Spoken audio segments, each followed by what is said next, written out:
Hello everyone, and welcome back to RCH Builders. So today I'm going to be just doing a talking video. There's not going to be any work shown, so I know some people prefer to see work. But thought I was wanting to do at least a video this week. Still wasn't able to make it down to my house last weekend. Me and my father should definitely be able to be making it down there this weekend, so I'll have a video for you next week, hopefully, for sure, on it. But if not, I mean, either way, this is a video I've been thinking about doing for a while. I've actually got an idea for a couple different ones. And if y'all like it, let me know in the comment section if you would like me to do more of them, or just even other topics that you would be interested in hearing me discuss in the building field. So I've got a couple bullet points on hopefully where this video will go, and we'll just see how it goes. But one of the biggest issues that I have found in doing construction, in being a home builder, has been the issue that I see with most people seem to have the idea that a local builder should cost less than a large building company. I never really did understand where they got that concept. The reason that it doesn't make any sense is because you go to school, you go to college, any type of learning where you go and you deal with economics, or just financial stuff of any kind, and even just in saying, like, I hear it all the time on the street, like, pay more to support your local pharmacy, pay more to support your local grocery store. It's always been the common idea that because it is a smaller company, they do not have the pull that a large company has. So for instance, like a small grocery store doesn't have hundreds of grocery stores to where they can get cheaper insurance, because they can go to the insurance company and say, yeah, I got 100 stores, and I want you to insure those stores. But if you want all 100 of those stores, you got to give me a, let's just say, 25% discount, lower than anybody else. I mean, it's a legitimate business proposition. And that works in many different fields, not just insurance. There's all kinds of factors that they get to go in. Large companies even get to make tax deals with the state even a lot of times, where if I'm going to be bringing all of this jobs, all of this labor to your area, so I want a 5% discount on my state taxes for this company. It's stuff that companies get. Now, when you're a small little company, and this goes for builders as well, we have no pull on that. The large companies, the really large ones that are building all these subdivisions, again, they go to like Home Depot and they go to Lowe's, and they get a huge discount. So a lot of them will just buy it off of online, even off of different websites. They might buy it straight from the manufacturer and skip Home Depot and Lowe's. And they're able to do that, again, because we're building 300 houses in these 10 different subdivisions, and I'm willing to give you my business of buying the ceiling fans, let's just say, for all 300 of those apartments. That's going to be an average of 1,000 ceiling fans. Do you want me to buy those from you? If so, I want a discount. When you're only doing one house and you're putting up 3 ceiling fans, maybe 4, you can't go to the store and say anything to that of that nature. So again, it never really made sense to me as to why people had that idea that because you are a small-time local builder, you should be cheaper. They say you have less overhead. As far as overhead goes, we still have a building. We still have to pay taxes. As a matter of fact, as I specified, we probably pay more because we can't get discounts from the state. We still have to pay workers' comp. We still have to pay for our licenses. We still have to pay all of the cost except for maybe two things. And I'm not sure why that makes such a big deal to people. We might not have to pay for a secretary because we're a small company. I am the secretary as well. So we're not paying for a secretary. We might not be paying for a job estimator, somebody who went to college and gets paid a large salary, $100,000 or more a year, simply to come out. And usually those guys won't even come out to your job site. A lot of times that I've seen in these big companies, they just want you to send in some drawings, send you in some stuff, and they're going to do a standardized thing. But either way, they get paid a whole bunch of money just to quote your job.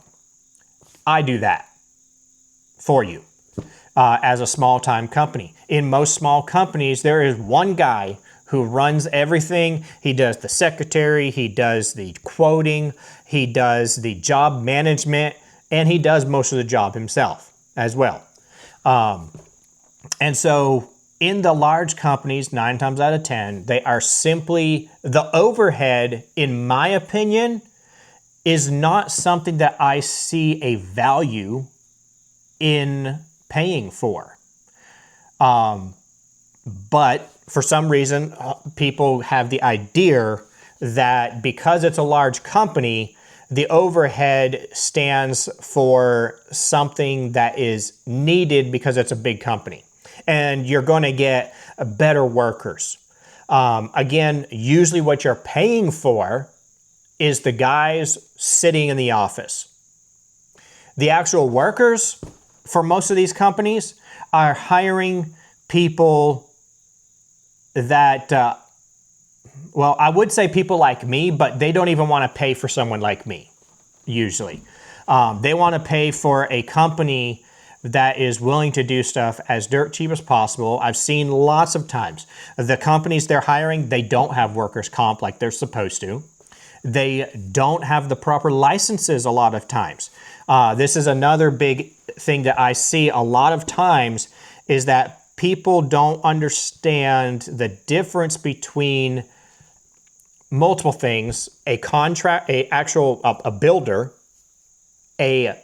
which is a residential contractor or a general contractor, a subcontractor or a specialty contractor is another name for it, and a handyman. In most cases, the handyman has no licensing at all. Now, a lot of times a specialty contractor will call himself a handyman. They kind of can fall along the same general legal technical terms. I mean, a home builder could call himself a handyman if he wanted to, because he's basically doing everything. However, by legal termination, as far as licensing goes, a handyman is not supposed to be doing any work that requires a license of any kind, because he doesn't have one. So like a handyman, he could come and put up, assemble like your swing set for your kids, do stuff like that, small jobs. Depending on your state, there are limitations even to what he can do. Like for instance, maybe he could paint a room for you, but that depends on the state.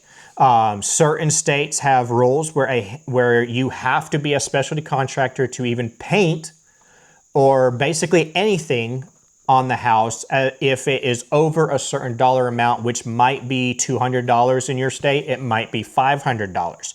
And that is supposed to include materials. So if you're painting a whole entire house, there's no way a handyman legally can do that, because your material cost is going to be $250, and then it's going to take him 3 days. Is he going to paint your house for $250 for 3 days worth of work? I don't think so. Not if you're looking for any kind of quality of any kind. But anyways, and then a specialty contractor is usually, depends on your state, but in most states they are only allowed to do one or maybe a couple aspects. Usually nothing structural to do with the home. For instance, in certain states, like they could pick 3 things. So say, and they have to prove that they have worked in those fields for a certain amount of time, maybe a year, maybe 2 years, depending on the state. But they could pick like sheetrock, carpentry, which is a very common misconception. I can, again, if you would like, I'd do another video explaining kind of what different aspects are. But like he could pick sheetrock, painting, and carpentry. He could pick like those 3 things maybe, we'll just say. However, that means he cannot do anything structural. He cannot build anything for you. So that's, again, it's another misconception that a lot of times I see happen, and people don't know whether who they're hiring is actually licensed or if they are licensed to do what they're doing. Because a lot of times I will see subcontractors or specialty contractors advertising and working as if they are a contractor. I'm probably going to kind of stop this video. It's kind of gone long. I've only basically touched on one kind of 2 points of what I was going to. But I also have to get back to work on this job that I've been working on. And it could go very long depending on where this all goes. And I would like to know if you're actually interested in hearing about that. I mean, I could do a video where I help you know how to look up if someone's license and what their license entails depending on your state.